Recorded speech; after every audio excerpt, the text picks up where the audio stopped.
Well, that wasn't that restaurant wasn't 100 yards from here, right where we're videotaping this interview. It was across the road. Right across the road. That was my understanding. It was before my time, but a lot of famous players like Bobby Dorr and Pinky Higgins and Joe Cronin and Joe Vosmick. A lot of these ball players, they had come here and they knew and were familiar with them. Well, I think the restaurant was known as Millie's or the Johnsons, when their last name were Johnson. Yeah, Johnson. And then it burnt down in 1968. Wow. Because my father was sick with cancer and he died in 68, and he was the one who told everybody there's a fire.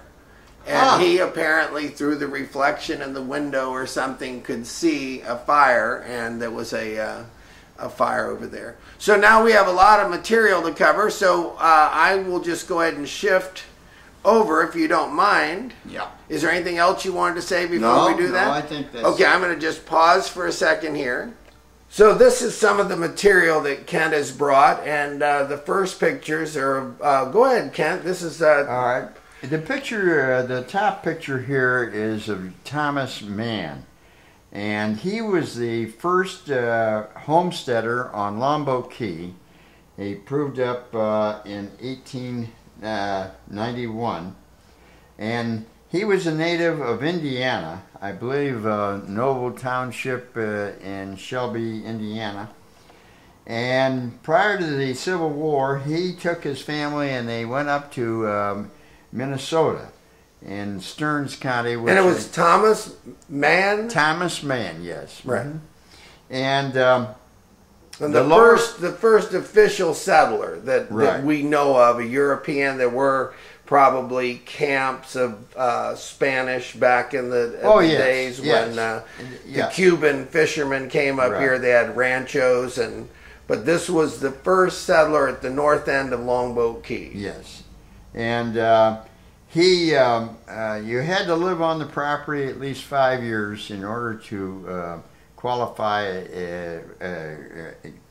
for a grant to the title of the property.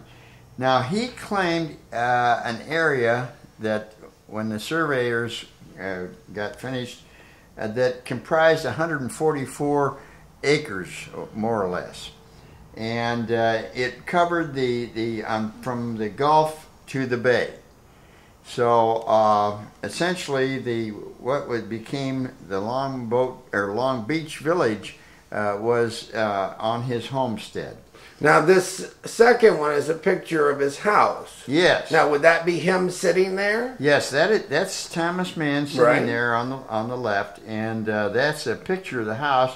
And of course, it is very reminiscent of the way the Indians made their little... just using the materials that were at hand. Yeah, basically the roof was made up of palm fronds, and they put them so thick that they were waterproof underneath. And Thomas Mann, as I started to say, took his family to Stearns County, Minnesota, which is in St. Cloud, I think, in Brainerd, that area, just northwest of the Twin Cities. And then the war came along, and Mann went into the service, and his wife remained with the children in Minnesota. And they had a rough time of it, and I have a letter that was written by Mrs. Thomas Mann's wife, pleading for him to answer her letters. And anyway, somebody asked me, why did they come down to Florida? You know, and I said, well, it's obvious you haven't spent a winter in Minnesota. Mm-hmm. So, anyhow, that was the driving force. They wanted to go someplace where they didn't have to wear a lot of clothes, and it wasn't, and the weather was nicer, and so they came down. All right, now give me a second to just shoot. Okay. The sleepy older village at the north end of Longboat Key has a distinction of being the Key's oldest continuous settlement. Its origins date back more than 100 years to when Thomas W. Mann moved his family from the river community of Manatee for the abundant living at the north end of Longboat Key in 1885 to become the island's first homesteader. But even before the first white American settlement began there, Indian mounds bear evidence of a long-standing Indian presence, preceding the coming of the Spanish conquistadors in the 1500s, and later the arrival of the Cuban fishermen, who evidently established a seasonal fishing rancho and Indian trading post.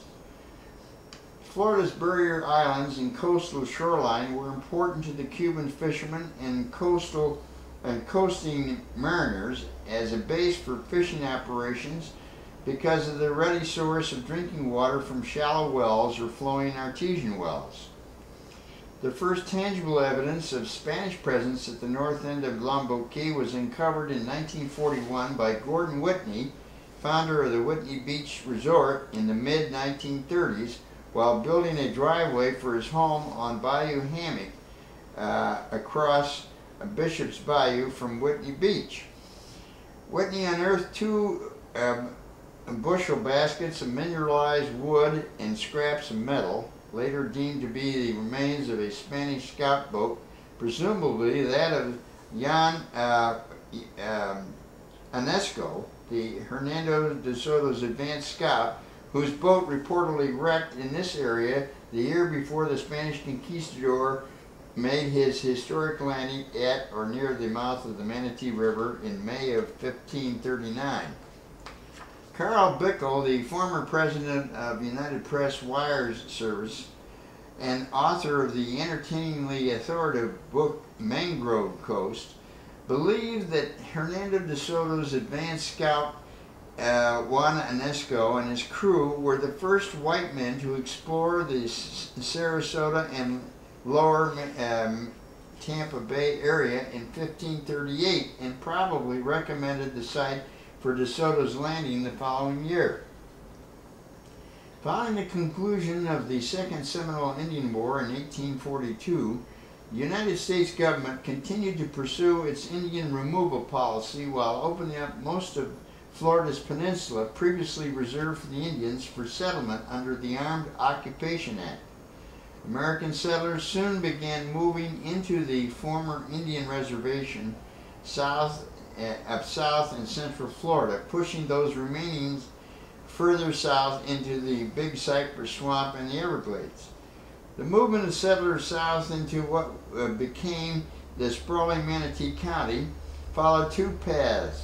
One, by land down the Peace River Basin from Bartow to Fort Meade in Arcadia. And 2, by boat from Tampa and Cedar Keys down the lower Florida Gulf Coast and up the Manatee River and down Sarasota Bay through Boca Grande Pass into Charlotte Harbor and up the Peace River to Fort Ogden. Hoping to find his fortune and claim a homestead, Sarasota's first white American settler, 22-year-old William Whitaker, made his initial foray down the west coast of Florida with a party of Tallahassee land seekers about 1843. Journeying as far south as the north end of Longboat Key, they observed a palm shack there on the bay side and went ashore, encountering a lone inhabitant, a Spaniard making his living by fishing and selling his sun-cured products to the Cuban traders who occasionally stopped at his lonely abode. As it turned out, this was not just any ordinary fisherman. He was Jose Elazarri, a Spanish-born naturalized citizen of the United States who, as a member of the state's first militia, fought as a Florida Ranger in the Second Seminole Indian War.